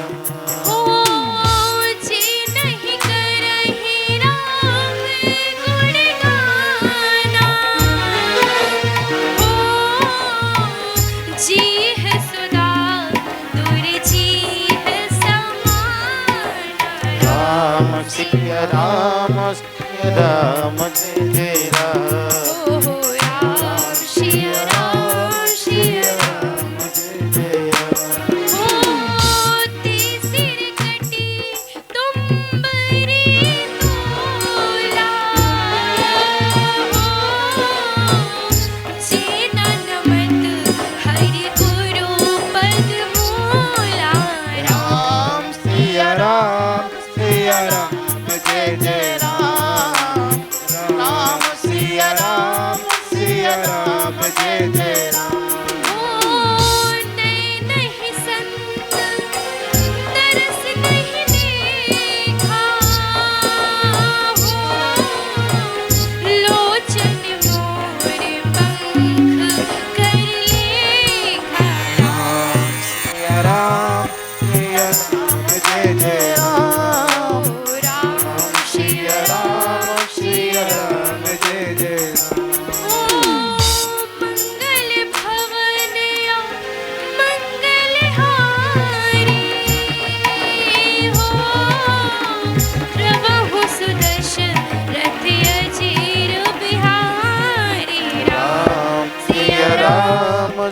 सिया राम जय जय राम राम सिया राम जय जय राम ओ राम सिया राम सिया राम जय जय राम राम सिया राम जय जय राम। बोली श्यावर रामचंद्र की जय हो जिन हरि कथा सुनी नहीं काना श्रवण रंद यही भवन समाना जे नहीं करहि राम गुण गाना जी है सुदादुर जी है समाना ते सिर कटी तुमरी समतुला जेना नमत हरि गुरु पद मूला नए नहीं संत दरस नहीं देखा लोचन मोर पंख करे। हमने वाणी से प्रभु का गुणगान नहीं किया, कानों से कथाओं को नहीं सुना, तो हमारी भी वही गति होगी जिस प्रकार एक तुंबरी को काटा जाता है। यदि अपने नेत्रों से कभी भी तीर्थ का दर्शन नहीं किया, गुरुदेव भगवान का दर्शन नहीं किया, मंदिर में भगवान जी के दर्शन करने नहीं गए, तो हमारी भी आंखें उसी प्रकार व्यर्थ हैं जिस प्रकार से मोर पंख में नेत्र बना होता है बस देखने के लिए, पर उस नेत्र से दिखाई नहीं देता है। उसी प्रकार यदि हमने दर्शन नहीं किया तो हमारे भी नेत्र व्यर्थ है, किसी काम के नहीं है फिर नेत्र, बस देखने के लिए कि हाँ नेत्र है। तो इसीलिए प्रभु ने जब इतना सुंदर जीवन दिया है तो इसका लाभ ले हम सब। बड़े भाग मानुष तनु, बहुत भाग्यों के बाद ये मनुष्य योनि मिलती है। भाई गृहस्थ आश्रम है, कर्तव्य करिए, लेकिन कर्तव्य के साथ साथ प्रभु का भजन करिए, प्रभु की भक्ति करिए, नहीं तो फिर समय निकल जाएगा तो फिर क्या मतलब। जैसे कुछ लोग तो सोच के रखते हैं कि भाई अभी थोड़ी भजन का टाइम है, भजन करेंगे बुढ़ापे में। तो ये बताइए, जब बुढ़ापे में आपके नेत्रों से दिखाई नहीं देगा, पैरों में दर्द रहेगा, हाथ पैर काम नहीं करेंगे, अनेक रोगों से आप ग्रसित हो जाओगे, तो क्या तब भक्ति करोगे? क्या तब भजन करोगे आप? अरे उन भक्तों को याद करिए, ध्रुव जी, प्रहलाद जी कितनी छोटी अवस्था में प्रभु को प्राप्त किया, पर आप लोग वृद्धावस्था के लिए छोड़ रहे हो। वृद्धावस्था में ठीक से चला नहीं जाएगा, ठीक से नाम नहीं निकलेगा, तब आप भक्ति कर पाओगे, तब थोड़ी कर पाओगे। तब तो बस वही है कि एक स्थान पे बैठ के आवाज न निकले तो मन से बोलते रहो, और महाराज वो भी मुश्किल हो जाता है। इतनी बीमारियां, इतने रोग कि पूछो ना। जैसे जैसे अवस्था ढलती है वैसे वैसे अनेकों रोगों से व्यक्ति ग्रसित होता है, फिर उसे भक्ति की चिंता नहीं रहती। अगर भक्ति भजन करना है तो सही समय पे करिए, आप बाल्यावस्था में करिए। यदि आप बाल्यावस्था में भजन भक्ति करोगे तो हो सकता है जाने अनजाने यदि आपसे कोई अपराध भी हो जाएगा तो प्रभु क्षमा कर देंगे, क्योंकि उस बाल्यावस्था की जो बुद्धि होती है ना, समझ तो होती नहीं है। और बच्चे को यदि आप कहीं, बच्चा हो, आप उसे डांट दो, थोड़ी देर के बाद फिर वो आपसे बोलने लगेगा। और कभी आप किसी बड़े को डांट दो, बड़े को चिल्ला दो, मार दो, तो आपसे बोलेगा, ऊपर से बदला लेने की सोचेगा। अरे उसने कैसे मुझे मारा, उसने कैसे मुझे डांटा, ये भाव आएगा। और बच्चे में कभी ये भाव नहीं होता, कभी भी उसमें ये नहीं होता अरे उसने मुझे क्यों डांटा। तो भगवान को सबसे ज्यादा प्रिय कौन है? बच्चे। अगर आप बाल्यावस्था में भक्ति करो तो जो त्रुटियां भी होती हैं तो उसे भी भगवान नहीं देखते। इतनी सुंदर अवस्था होती है बाल्यावस्था।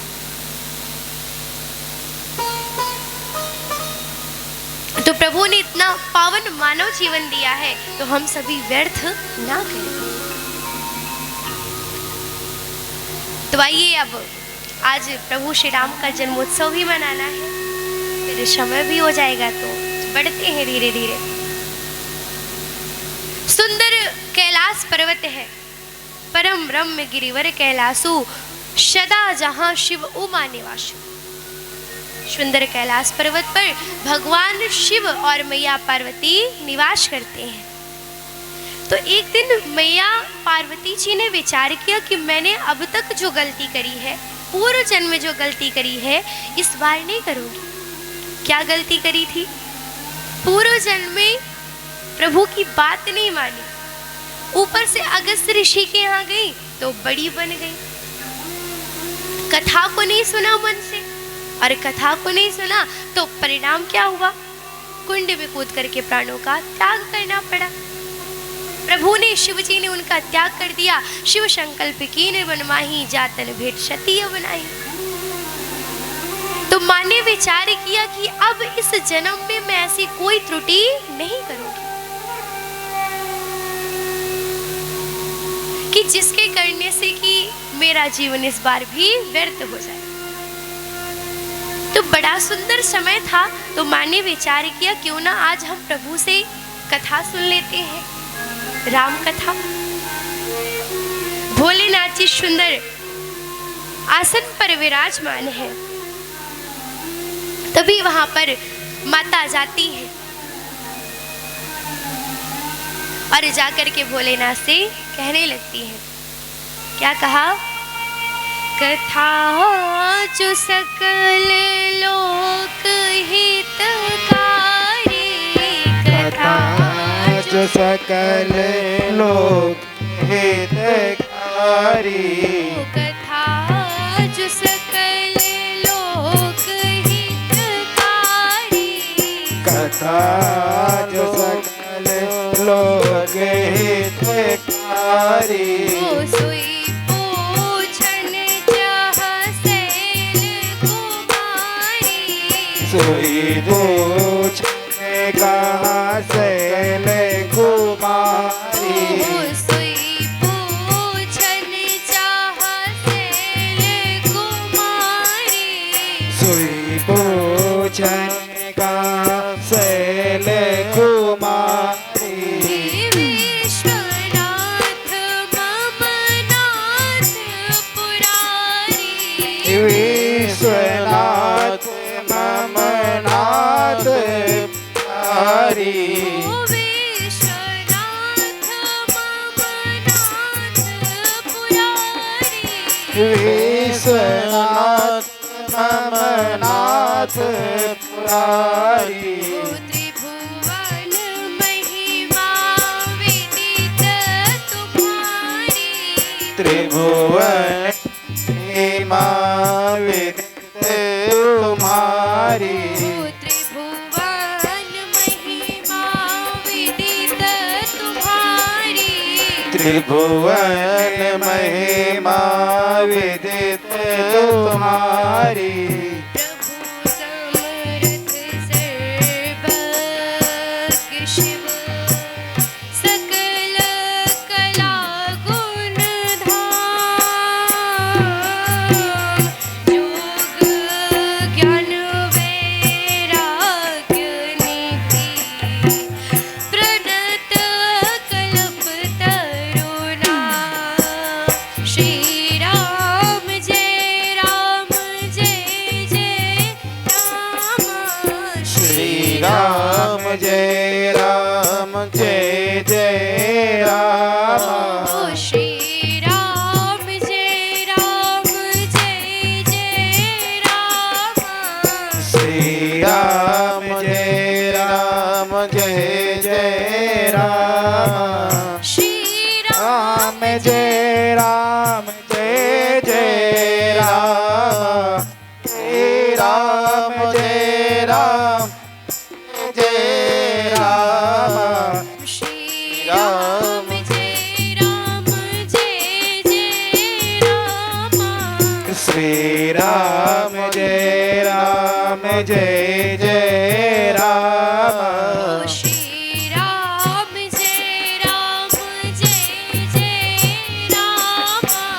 श्री राम गाइए, आगे जय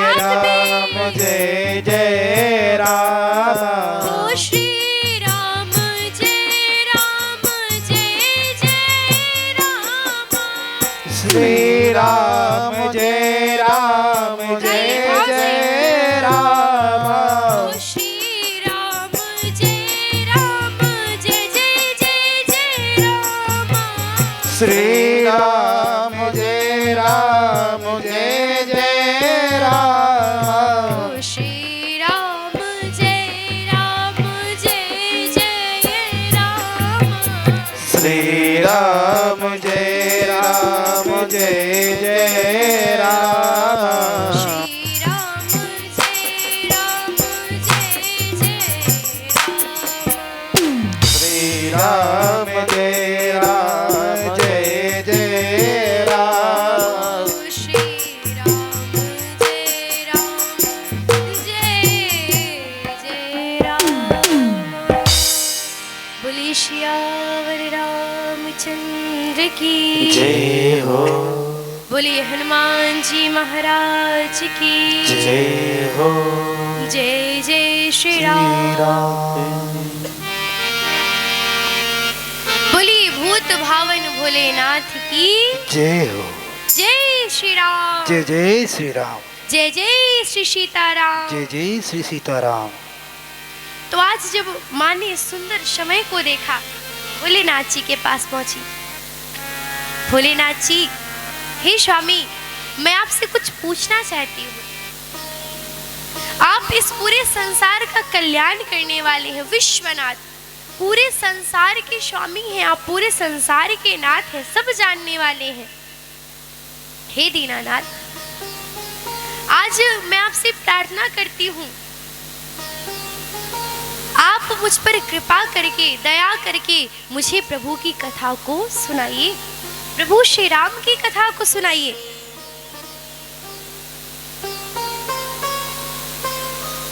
मैं जानना चाहती हूँ कि राम कौन है। देखिए वही प्रश्न जो भरद्वाज जी ने याज्ञवल्क्य जी से किया था कि राम कौन है, वही प्रश्न आज मां पार्वती प्रभु से कर रही है। प्रभु राम कौन है? अगर उन्होंने एक राजा के घर में जन्म लिया, परम ब्रह्म भी है वो, तो परम ब्रह्म तो अजन्मा होते हैं, कभी जन्म नहीं लेते। लेकिन यदि वो माँ कौशल्या के पुत्र हैं, दशरथ जी के पुत्र हैं, तो फिर उन्होंने तो जन्म लिया होगा। प्रभु मुस्कुराए, लेकिन प्रसन्न इसलिए हुए कि माँ ने आज उनसे प्रश्न किया। कौन सा प्रश्न की? कथा सुनाइए, प्रभु की कथा। अब भाई जो जिस चीज में हो, यदि उससे कोई उस विषय का प्रश्न कर ले तो बड़ा प्रसन्न हो जाता है। जैसे कोई मान लीजिए व्यापार करता हो, बिजनेस करता हो, किसी के फल की दुकान हो, तो कोई बता दे भाई वहाँ पे फल सस्ते मिलते हैं और वहाँ से तुम फल ले आओगे तो यहाँ पे थोड़ी महंगी दोगे, तुम्हें फायदा होगा, तो उसके मन की बात होगी, तो वो प्रसन्न हो जाएगा उसके मन की बात के अनुसार। जैसे कोई बैंक में जॉब करता है, तो उससे कोई बैंक की बातें करेगा तो बड़ा प्रसन्न होगा। कोई वकील होगा तो उससे कोई केस की बात करेगा तो प्रसन्न होगा। अब कोई वक्ता है, उससे कोई कह दे कि महाराज कथा सुनाइए, तो उसकी प्रसन्नता का तो ठिकाना नहीं। जो प्रभु की कथा को सुनाता हो और उनसे जाकर के कह दिया जाए भाई आप कथा को सुना दीजिए, तो कितना प्रसन्न होंगे वो। तो इसी प्रकार आज जब माता ने कहा तो भोलेनाथ जी प्रसन्न हो गए और प्रसन्न होकर के कहते ठीक है पार्वती, अगर आज आपके मन में ये प्रश्न आया है तो मैं आपको अवश्य ही सुंदर कथा को सुनाऊंगा। पूछे हूँ रघुपति कथा प्रसंगा, सकल लोक जग पावनी गंगा। तुम रघुबीर चरण अनुरागी, की नहु प्रश्न जगत हित लागी। आज पार्वती मैया की ही प्रशंसा करने लगते हैं। कैसे प्रशंसा की? कि देवी आपने जो प्रश्न किया है ये संसार का कल्याण करने वाली है, समाज का हित करने वाली है, समाज के कार्यों को सिद्ध करने वाली है। सकल लोक जग पापनी गंगा, ये वो गंगा है, यदि मनुष्य इसमें गोता लगा ले, स्नान कर ले तो उसका कल्याण हो जाता है।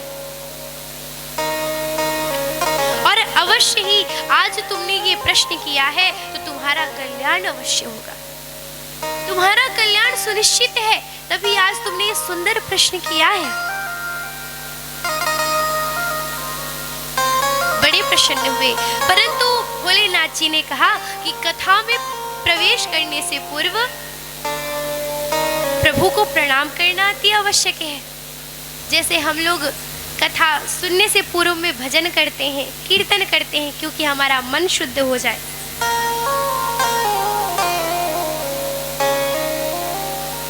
तो इसी प्रकार आज भोलेनाथ जी ने भी प्रभु को प्रणाम किया है। बोलिए राजा रामचंद्र की हो। बंदऊ बाल रूप सोई राम, सब सिद्धि सुलभ जपत जिसे नाम। बंदऊ बाल रूप सोई राम, सब सिद्धि सुलभ जपत जिसे नाम। जय सिया राम, जय जय सिया राम, जय सिया राम, जय जय सिया राम। मंगल भवन अमंगलहारी, द्रवहु सुदस रथ अजीर बिहारी।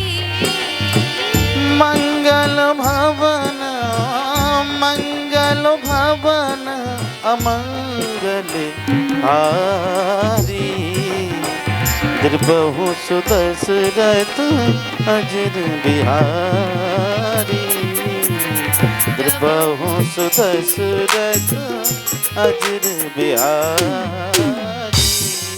ओ धन्य धन्य गिरि राजकुमारी, धन्य धन्य गिरि राजकुमारी, ओ धन्य धन्य गिरि राजकुमारी।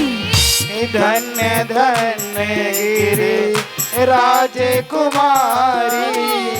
तुम समान नहीं कोई उपकारी, तुम समान नहीं को उपकारी, तुम समान नहीं कोई उपकारी।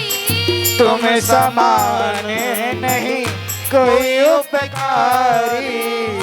पूछे हो रघुपति, पूछे हो रघुपति, कथा प्रसंगा। सकल लोक जग पावन गंगा। सकल राम जय राम, जय जय राम, श्री राम जय राम, जय जय राम। बंदऊ बाल रूप सोई राम, बंदऊ तो बाल रूप से आयो, शब सिद्धि सुलभ जपत जिस नाम। सब सिद्ध सुलभ जपति से गाओ। शब सिद्धि सुलभ जपत जिस नाम। बोले श्यावर रामचंद्र की जय हो, बोले राघवेंद्र सरकार की जय हो, बोले हनुमान जी महाराज की जय हो, बोले सभी देवी देवताओं की जय हो। जय जय श्री राधे, जय जय श्री राम। राधे। सीताराम।